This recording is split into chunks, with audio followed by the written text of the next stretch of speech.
Good morning. Today we received great news for our economy and our recovery and for the American people. This morning we learned that in May, our economy created 559,000 new jobs, unemployment rate fell to 5.8%, and wages went up for American workers.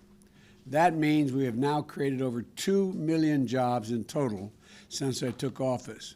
More jobs than ever been created in the first 4 months of any presidency in modern history. Triple the rate of my predecessor, 8 times the rate of President Reagan. The unemployment rate is now below 6% for the first time since the pandemic hit. The first 14 months, first time in 14 months, we saw the largest decline in the number of long-term unemployed in more than an entire decade, in the last 10 years. Long-term unemployment dropped by the second largest amount ever recorded. Not only that, but the signs of further progress are already here. This report is based on a week in early May. That's how they determine the job growth or loss. We have growth. And that week in May, we only had 35% of working age adults had been fully vaccinated.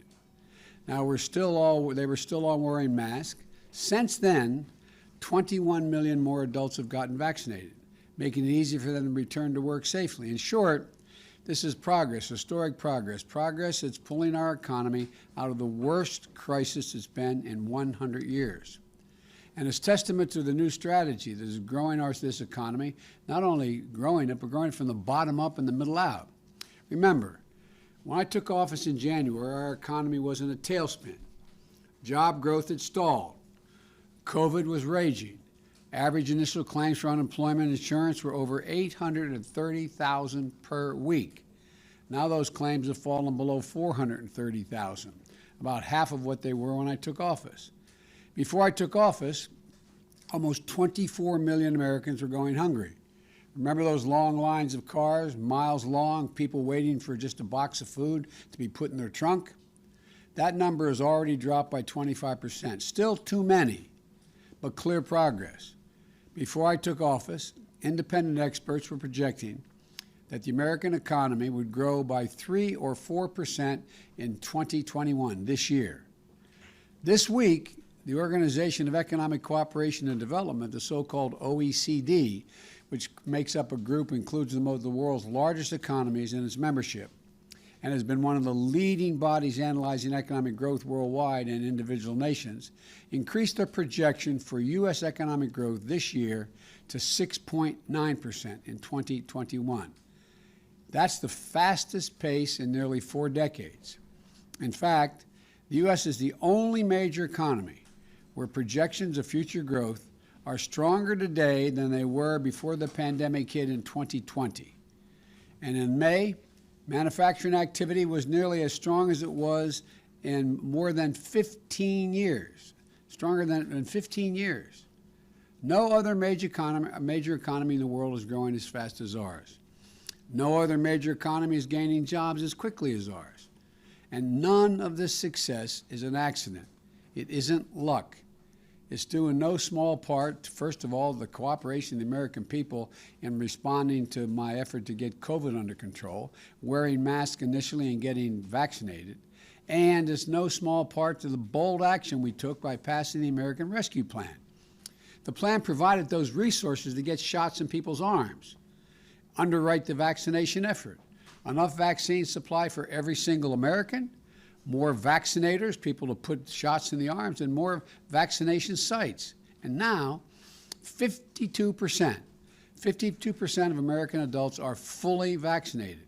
75% of our seniors are fully vaccinated. And the American Rescue Plan delivered economic benefits directly to the American people.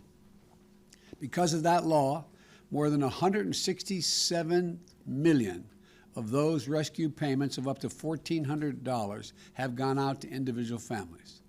A recent study, the Census Bureau data found just how much these checks mattered. They drastically reduced depression, according to the study, anxiety, and hardship for families. More than 40% fewer families struggle to afford food, rent, utilities, car payments, student loans, and healthcare expenses. Small businesses and restaurants were getting killed. Now we're delivering loans and support they need to reopen and to stay open. Schools are struggling to reopen, so we made vaccinating teachers a priority. We delivered schools the much support they needed. State and local governments had to lay off tens of thousands of educators and first responders. Many are now back on the job thanks to the rescue plan. In fact, in May, state and local governments added 103,000 education jobs, returned them to work.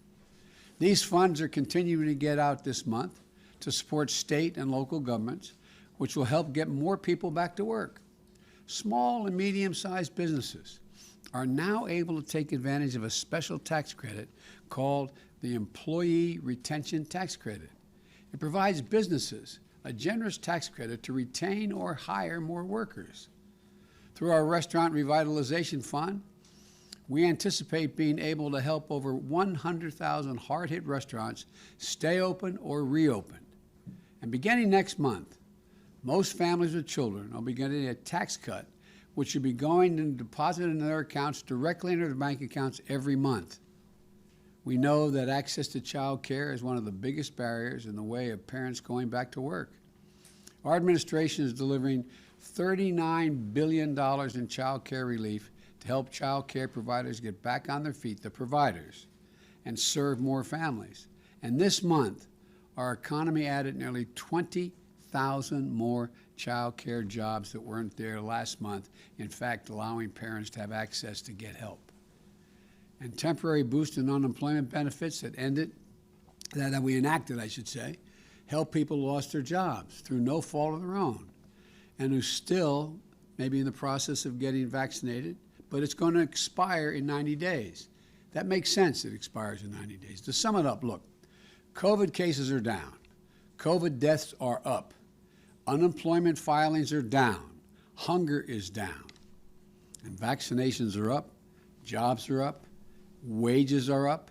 Manufacturing is up. Growth is up. People gaining health care coverage is up. And small business confidence is up. America is finally on the move again. As we continue this recovery, we're going to hit some bumps along the way. Of course that'll happen. We can't reboot the world's largest economy like flipping on a light switch. There's going to be ups and downs in jobs and economic reports, but we're going to be supply chain issues and price pressures on the way back to stability and steady growth. In the coming weeks, my administration is going to take steps to combat these supply constraints, building on the work we're doing on the computer chips. That is, we're providing more computer chips to be manufactured here in the United States so it doesn't slow up the manufacturing of automobiles, for example. Everyone needs to get their shots, though. Now's the time to accelerate the process we've been making. Now's the time to build on the foundation we've laid. Because while our progress is undeniable, it is not assured. That's why I proposed the American Jobs Plan and the Americans Family Plan. For generational investments, we need to make those investments today to be able to continue to succeed tomorrow. We have a chance to seize on the economic momentum of the first months of my administration, not just to build back, but to build back better. This much is already clear. We're on the right track. Our plan is working, and we're not going to let up now. We're going to continue to move on. I'm extremely optimistic. I hope you are as well. And may God bless you. May God bless America. And may God protect our troops. Thank you all for being here this morning. President, give us a headline on the infrastructure talks. I'm going to be having a talk this afternoon, and I'll be able to report to you after that. Are you expecting a counteroffer, Mr. President?